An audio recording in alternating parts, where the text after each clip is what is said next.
आज आपल्यासमोर पुरोगामी पॉडकास्टच्या दुसऱ्या भागाची संहिता आहे. ही संहिता तरुणांना स्वॉट आणि इकिगाई वापरून करिअरमध्ये सेल्फ क्लॅरिटी कशी मिळवावी यावर मार्गदर्शन करते. हो, आणि या संहितेचा उद्देश खूप प्रामाणिक आणि महत्वाचा आहे. पण आपलं काम हे आहे की याला फक्त एक वैचारिक चर्चा न ठेवता ऐकणाऱ्याच्या मनात खोलवर रुजणारा अनुभव कसा बनवायचा. अगदी बरोबर. आणि याची सुरुवात होते ती संहितेतल्या पहिल्या मुद्द्यापासून.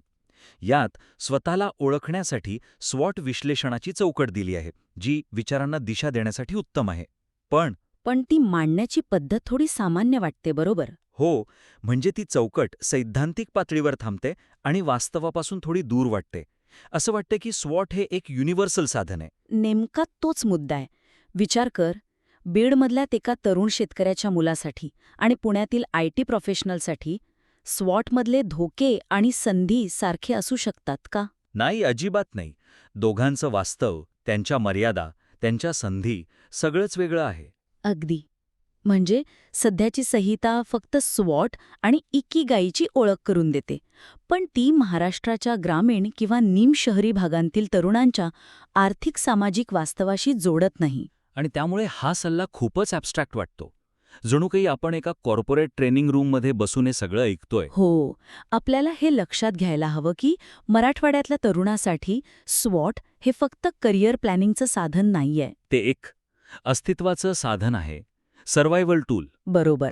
त्याच्या स्वॉटमधला धोका म्हणजे बाजारात आलेला नवीन स्पर्धक नाहीये, तर त्याच्या गावातली पाण्याची टंचाई आणि त्यावर अवलंबून असलेलं त्याच्या कुटुंबाचं शेतीचं भवितव्य, हा खरा धोका आहे. अगदी. मग त्याची ताकद, समजा त्याला डिजिटल मार्केटिंग येतं, ही या धोक्यावर मात करण्यासाठी कशी वापरता येईल? हा खूपच महत्वाचा दृष्टिकोन आहे. म्हणजे आपण त्याला असा विचार करायला लावू शकतो की अरे, तू तुझ्या डिजिटल मार्केटिंगच्या कौशल्याचा वापर करून तुमच्या भागातल्या शेतकरी कंपन्यांना त्यांचं उत्पादन थेट शहरात विकायला मदत करू शकतोस का? हो, ही त्याच्यासाठी एक संधी असू शकते. यामुळे स्वॉट हे फक्त कागदावरचं काम नाही राहत, ते त्याच्या जगण्याचा भाग बनतं. आणि हाच मुद्दा इकिगाईला पण लागू होतो. संहिता म्हणते, तुमची आवड आणि जगाची गरज यांची सांगड घाला. हे वाक्य ऐकायला खूप छान वाटतं.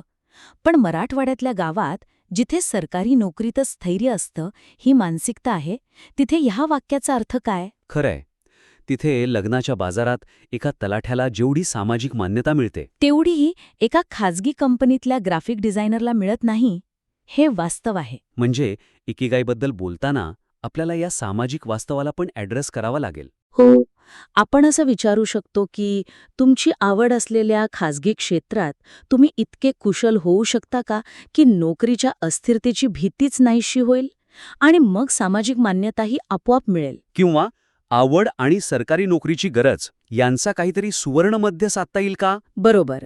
यामुळे ही चर्चा हवेत न राहता थेट तरुणांच्या मनातल्या संघर्षाला भिडते.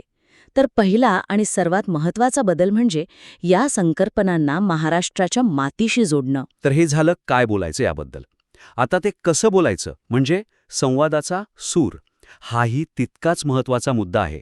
संहिता श्रोत्यांशी थेट बोलते. आज मी तुम्हाला एक प्रश्न विचारणार आहे. हो, ही थेट शैली आहे. पण आपण विचार करूया, जो तरुण आधीच MPSCच्या तयारीच्या ओझ्याखाली, घरच्यांच्या अपेक्षांखाली दबलेला आहे. त्याला आणखी एका उपदेशाची गरज आहे की एका सहानुभूतीपूर्ण संवादाची? अगदी. सध्याचा सूर थोडा उपदेशात्मक वाटतो. प्रीची, मी तुम्हाला सांगते, तुम्ही ऐका, असा त्याचा भाव आहे. आणि यामुळे श्रोता स्वतःला त्या संवादाचा भाग न समजता एक विद्यार्थी समजू शकतो. त्याला आज फक्त प्रामाणिक रहा हे वाक्य आणखी एक ओझं वाटू शकतं. खरंय, जणू काही तो आत्तापर्यंत अप्रामाणिक होता. याने एक अंतर निर्माण होतं. त्याऐवजी संवादाची सुरुवातच जर आपण त्याच्या परिस्थितीला समजून घेणाऱ्या वाक्यांनी केली, तर तो लगेच कनेक्ट होईल. म्हणजे मी आणि तुम्ही याऐवजी आपण हा शब्द जास्त वापरायला हवा. हो, हे मान्य करायला हवं की हा गोंधळ नैसर्गिक आहे आणि तो एकटाच नाहीये या सगळ्यात. मग याला पर्याय काय असू शकतो? म्हणजे तुम्ही स्वतःला ओळखता का, असं थेट विचारण्याऐवजी? आपण असं काहीतरी म्हणू शकतो, लातूरमध्ये परीक्षेची तयारी करताना किंवा घरातून नोकरीसाठी दबाव असताना माझी खरी आवड काय, हा प्रश्न विचारायला आपल्याला वेळच कुठे मिळतो, नाही का? अच्छा, खरं तर आपण सगळेच या चक्रात कुठेतरी अडकलेलो असतो. अप्रतिम. हा बदल खूप मोठा परिणाम साधेल. त्याला वाटेल की बोलणारा माझी परिस्थिती समजून घेऊ शकतो. विश्वास निर्माण होईल. आणि ते आज आपण टूल्स वापरणार आहोत हे वाक्य, ते पण खूप तांत्रिक वाटतं. हो, त्याला अधिक भावनिक आणि सोपं स्वरूप देता येईल. म्हणजे असं काहीसं की या गोंधळातून मार्ग काढायला मदत करणारे काही आरसे आज आपण वापरून पाहूया. छान आहे हे. हे काही मोठे सिद्धांत नाहीत, तर फक्त आपल्या विचारांना दिशा देणारे सोपे मार्ग आहेत. हे आरसे आपल्याला दाखवतील की आपली ताकद काय आणि मर्यादा काय. जे आजपर्यंत आपल्याला कुणी स्पष्टपणे दाखवलं नाही. हो, हा सूर अधिक स्वीकारार्ह वाटतो. तो मी शिकवतो या भूमिकेतून आपण एकत्र शोधूया या भूमिकेत येतो. त्यामुळे दुसरा महत्वाचा मुद्दा, सूर उपदेशात्मक न ठेवता संवादी आणि सहानुभूतीपूर्ण बनवणं. बरोबर. आपण काय बोलायचं आणि कसं बोलायचं हे पाहिलं. आता शेवटचा टप्पा, श्रोत्याला कृती करायला कसं प्रवृत्त करायचं. संहितेच्या शेवटी एक कॉल टू ॲक्शन आहे, पेपर घ्या, स्वॉट लिहा. जे खूप चांगलं आहे. संहिता फक्त बोलून थांबत नाहीये. नक्कीच. पण 2 जॉब डिस्क्रिप्शन वाचा, हे आवाहन थोडं अस्पष्ट आणि सामान्य नाही का वाटत? हो ना, म्हणजे ह्याला आपण पुरोगामी पॉडकास्टच्या भूमिकेशी जोडून अधिक टोकदार बनवू शकतो का? सध्याचं आवाहन खूपच जेनेरिक वाटतंय. तुमचा मुद्दा बरोबर आहे. स्वॉट लिहा हे कोणीही सांगू शकतं. पण ते कसं लिहावं, महाराष्ट्राच्या संदर्भात कसा त्याचा वापर करावा, यावर मार्गदर्शन नाहीये.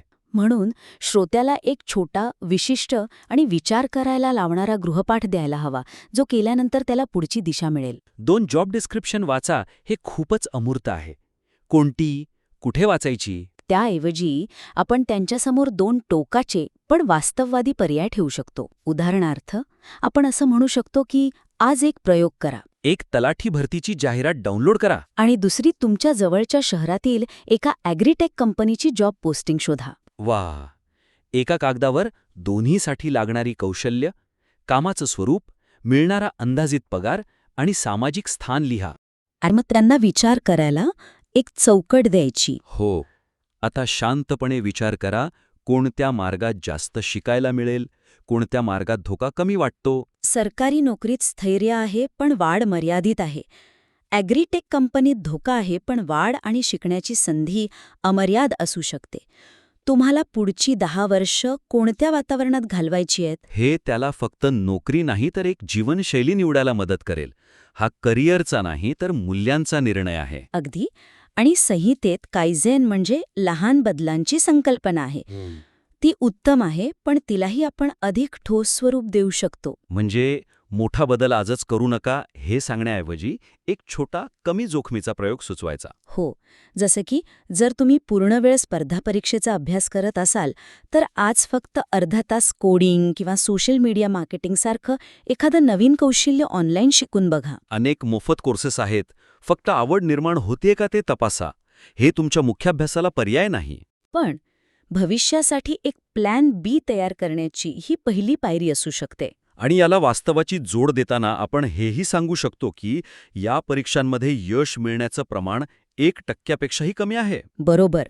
हे त्याला घाबरवण्यासाठी नाही, तर सजग करण्यासाठी आहे. यामुळे तो त्या अर्ध्या तासाच्या प्रयोगाकडे अधिक गांभीर्याने बघेल. तर आजच्या चर्चेचा सारांश असा: पहिला मुद्दा, स्वॉट आणि इकिगाई सारख्या संकल्पनांना वैश्विक सिद्धांत म्हणून न मांडता त्यांना महाराष्ट्राच्या स्थानिक आर्थिक सामाजिक वास्तवाशी जोडून अधिक ठोस बनवा. हो, बीड आणि पुण्यातल्या तरुणांसाठी धोके आणि संधी वेगवेगळे आहेत हे उदाहरणांसह स्पष्ट करा. दुसरा मुद्दा, संहितेचा सूर उपदेशात्मक ठेवण्याऐवजी श्रोत्यांशी सहानुभूतीने संवाद साधणारा, त्यांच्या गोंधळाला समजून घेणारा आणि त्यांना सोबत घेऊन जाणारा ठेवा. मी तुम्हाला सांगतो ऐवजी आपण एकत्र विचार करूया, ही भावना महत्वाची. आणि तिसरा शेवटचा मुद्दा, श्रोत्यांना कृती करण्यासाठी सामान्य सल्ले देण्याऐवजी त्यांच्या परिस्थितीशी निगडीत विशिष्ट, टोकदार आणि विचार करायला लावणारे छोटे प्रयोग द्या. अगदी. जॉब डिस्क्रिप्शन वाचा ऐवजी तलाठी भरती विरुद्ध ॲग्रीटेक कंपनी अशी तुलना करायला सांगा. जेणेकरून त्यांना केवळ माहिती नाही तर निर्णय घेण्यासाठी एक चौकट मिळेल. या सूचनांवर काम करून ही संहिता नक्कीच आणखी प्रभावी बनवता येईल. सुधारित संहिता तयार झाल्यावर ती आम्हाला पुन्हा पाठवा. त्यावर अधिक सविस्तर चर्चा करायला आम्हाला आवडेल.